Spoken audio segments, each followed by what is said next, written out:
Today on Dr. Pundit, we'll be talking about one of my all-time obsessions.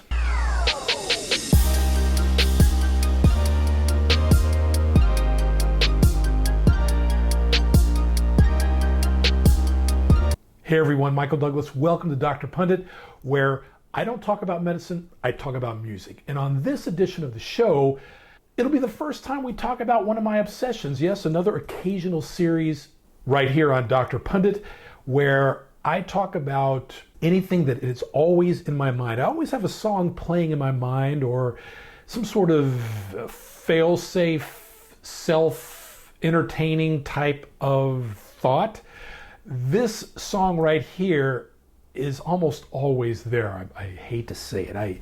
And it's a song that was never released as a single, and I don't understand why. I just love thinking about it. And when I play this album, it's always the first song I play before any of the other tracks on the album. But before we get to that, let's talk about liking and subscribing. Please, if you like the content that you see here on this channel, don't hesitate to like and subscribe. It helps the video and the channel get discovered on YouTube. And, I'm about to put out more and more content, so I hope you like it. So let's get right back to my obsessions. So this album was released in 1982. It was the debut album for a woman who would become a full-fledged worldwide superstar. And by the time she released this album, she was no stranger to the entertainment machine, having done mostly acting, getting her first big break in 1978 and 1979 on the sitcom Good Times, where she played an abused daughter of a mother who lived in the ghetto and was discovered by the Evans family, the family that the show is centered around. After that, she starred in Fame and had a couple of guest stints on the TV show Different Strokes, which I'll talk about a little bit later. So let's talk about the debut album. The debut album was by Janet Jackson, and the debut album was eponymous, self-titled, Janet Jackson. So what are some fast facts about this album? The album was released in 1982, September 21st. I had just started my freshman year in high school, and I do remember buying the cassette around Thanksgiving, Christmas, that time, and radio, R&B radio was really saturated with songs from this album. Say You Do was one of the bigger hits that was in huge rotation at the time. Young Love was the biggest hit from the album, a track which reached number 6 on the R&B singles chart, and the album only charted in the 60s on the Billboard Hot 200 Albums chart. Okay, not the most auspicious debut for Janet, but she didn't care. I think she wanted to get an album out there. Other good tracks are Lovin' My Best Friend and Come Give Your Love to Me. So the album generally garnered some positive reviews, but I don't think Janet was really seen as a serious artist, of course. I think she was seen more as kind of an also-ran. She was just the latest Jackson sibling to try to break out in Michael's shadow. Of course, the biggest non-Michael Jackson by that point was Jermaine, who had released a number of albums and had a big year in 1980 with Let's Get Serious. But by the time Janet had released her first solo album, Jermaine had hit with a solo album that same year in 1982 called Let Me Tickle Your Fancy, which was a huge album, getting his, another top 20 hit, the title cut, on the pop charts. So Jermaine was riding high. Janet figured that this was a time that she could get in on the action. And did she? Whenever I think about this album, the song, my obsession that just draws me to it every time I say, okay, I'm going to hear Janet Jackson's 1982 debut, and I'm going to play this song. Well, what is this song? Of course, The Magic Is Working.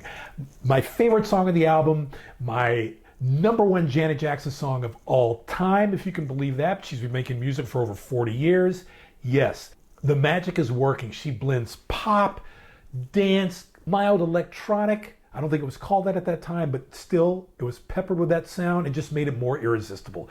It is a true obsession. Even though I don't play it every day of my existence, I think about it on some level. How scary is that?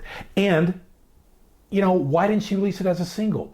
This song was included on an episode of Different Strokes, which was a little bit waning by 1982, but still a top 20 popular show, of course, starring the late Gary Coleman. The only core actor in the show who is still alive is Todd Bridges, who played the love interest of Janet Jackson in this particular episode and in a couple of other episodes too. And on this particular episode, Janet is singing a raw demo of the track, The Magic Is Working.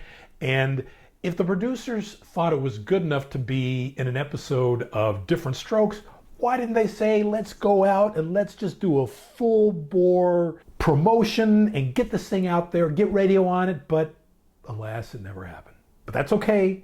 That's what this show is for. Dr. Pundit, to highlight those things, my obsession. Janet Jackson, The Magic Is Working. Every time I think about this solo album, this is a track I play. And here's a snippet. What do you think? The magic is working. The magic is working. You something very love.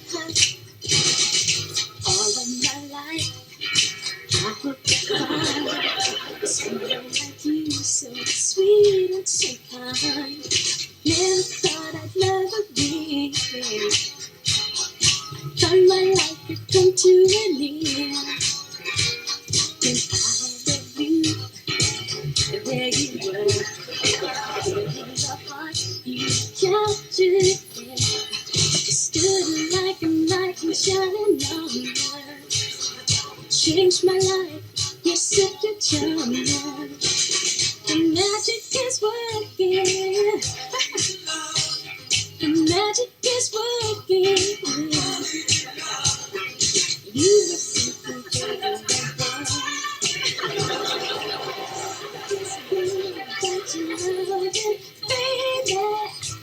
So good about your loving, baby. I feel so good about your loving. See, what did I tell you? Yeah, you can barely hear it. It's written into the show as kind of a demo, but if you want to get the full breadth of it, go to your favorite streaming service and play The Magic Is Working from Janet Jackson, her 1982 eponymous debut album. You can thank me later. And I want to thank you for listening to this edition and watching this edition of Dr. Pundit, where we talk about music, not medicine. Please like and subscribe. I'll see you next time. And as the late, great Barry White used to say, let the music play.